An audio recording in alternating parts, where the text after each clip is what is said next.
ప్రియులారా, మన ప్రభు అయిన యేసు క్రీస్తు నామంలో మీకు శుభోదయం. ఆయనను గూర్చి అనుదిన ఆత్మీయ ఆహారం ఫిబ్రవరి 16 ప్రభుదినం. నేటి మన ధ్యాన లేఖనం అపోస్తలుల కార్యములు 18వ అధ్యాయం 9-10 వచనాలు. నీవు భయపడకము, మాటలాడుము, మౌనముగా ఉండకము, నేను నీకు తోడయ్యున్నాను. నీకు హాని చేయుటకు నీ మీదికి ఎవడనూ రాడు. వ్యాఖ్యాన అంశం ఆయన సన్నిధి వలన ఆదరణ 4వ భాగం. వ్యాఖ్యాన అంశం ఆయన సన్నిధి వలన ఆదరణ 4వ భాగం. వ్యాఖ్యానం: అపొస్తలుడైన పౌలు కూడా ఆయన స్వరం విన్నాడు. ప్రభువు మాట తప్పిపోలేదు. ఆయన పౌలును విడిచిపెట్టలేదు. ప్రభువు పౌలుకు తోడయ్యున్నాడు. ఆ గొప్ప దైవజనుడు హతసాక్షిగా మరణించినప్పుడు కూడా ఆఖరి క్షణం వరకు ఆయన పౌలుకు తోడుగా ఉన్నాడు. మనుషులు పౌలును విడిచిపోయారు. అయితే పౌలు ఒంటరిగా ఉండలేదు. ప్రభువు నా ప్రక్క నిలిచి నన్ను బలపరచను అని వ్రాశాడు పౌలు 2వ తిమోతి పత్రిక 4వ అధ్యాయం 17వ వచనంలో.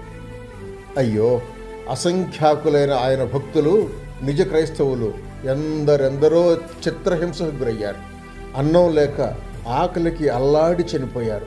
చర్మం ఊడిపోవునంతగా కొరణాలతోనూ బెత్తాలతోనూ కొట్టబడ్డారు. కాళ్ళు చేతులు నరకబడిన వారయ్యారు.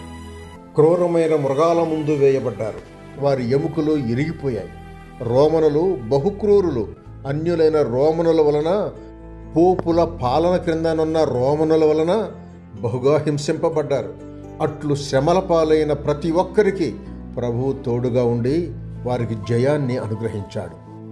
ఈ రోజుల్లో ఆయన సన్నిధి వలన కలిగే ఆదరణ మనకెంతో అవసరం. దుర్దినాలు వచ్చాయి. ఇంకను భయంకరమైన దినాలు, అపాయకరమైన కాలాలు వస్తాయి. కడపటి యుద్ధానికి సాతాను సైన్యాలు సమాయత్తమవుతున్నాయి. సువార్త విశ్వాస పక్షాన, బైబిలు సత్యం పక్షాన, రక్షకుడైన క్రీస్తు పక్షాన నమ్మకంగా నిలిచేవారికి శ్రమ, హింస కలుగుతుంది. లోకంలో మీకు శ్రమ కలుగును, అయినను ధైర్యముగా ఉండుడి, నేను లోకమును జయించి ఉన్నాను అని ప్రభువు ముందుగానే యోహాను సువార్త 16వ అధ్యాయం 33వ వచనంలో చెప్పాడు. క్రీస్తు యేసునందు సద్భక్తితో బ్రతుకునుద్దేశించు వారందరూ హింస పొందుదురు అని పౌలు ద్వారా ఆయన సెలవిచ్చాడు. తుఫాను రేగుతోంది, తీవ్రంగా రేగుతోంది. రేగనీయండి, రానియండి. మన ప్రభువు మనకు తోడయ్యున్నాడు అనే నిశ్చయతతో మనం అన్నిటినీ ధైర్యంగా ఎదుర్కోవలసి ఉన్నాం. ఆయన మనలను విడువడు.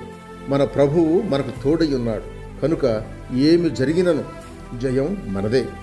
మనము మన ప్రభు ఎడల నిజమైన భక్తి విశ్వాసాలు కలవారమై ఉన్నాం. మనం ఆయనను ఘనపరచుదాం. మన జీవితాల్లో మనం ఆయనను హెచ్చించుదాం. ఆయన సేవలో మనం ఆయన చెప్పినట్లు చేద్దాం. మన ప్రభువు వచ్చుచున్నాడు. తన వాగ్దాన ప్రకారము ఆయన వచ్చి మనలను పరమునకు తీసుకుని పోతాడు. మనం ఆయనతో కూడా సదాకాలముందము. అందాక ఆయన మనకు తోడై ఉన్నాడు. ఎంత మేలు! సహోదరుడు ఎం. డేవిడ్సన్. శుభములతో వందనాలు.